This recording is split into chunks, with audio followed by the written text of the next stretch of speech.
အမောင်ထဲမှာစံတဝဝသွားနေတဲ့ခံစားချက်ကိုသိကြတယ်မို့လားဒါပေမဲ့အဲ့ဒီအမောင်ထဲမှာစံတဝဝသွားနေတဲ့ဆိုရင်တောင်မှ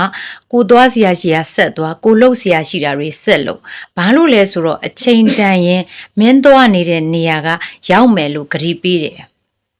ကျမဆိုရင်လွန်ခဲ့တဲ့၄လလောက်ကလေ့ကျင့်ခန်းလုပ်တယ် secret တွေရေးပြီးတော့ဗီဒီယိုတွေဖန်တီးတယ် day by day take it slow ဖြည်းဖြည်းလေးပဲသွားတယ်အဲ့ဒီအချိန်မှာ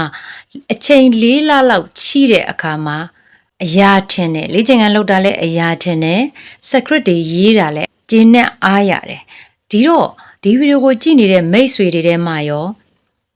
ကိုသွားခြင်းတဲ့နေရာကိုပြည့်ချင်းလေးသွားပြီးအောင်မြင်ဖို့ဆိုရင်အချက်၄ချက်ပဲလိုတယ်ပထမကဇွဲဒုတိယကစိတ်ရှည်တီးခံမှုတတိယက consistency စတုတ္ထကအချိန်ပဲဖြစ်ပါတယ်ဒီ၄ချက်လေးတာသိပြီးဖြည်းဖြည်းချင်းသွားမယ်ဆိုရင်ကိုသွားခြင်းတဲ့နေရာကိုရောက်ခြင်းတဲ့နေရာရောက်ဖို့ဂရုပေးပါတယ်ကျေးဇူးတင်ပါတယ်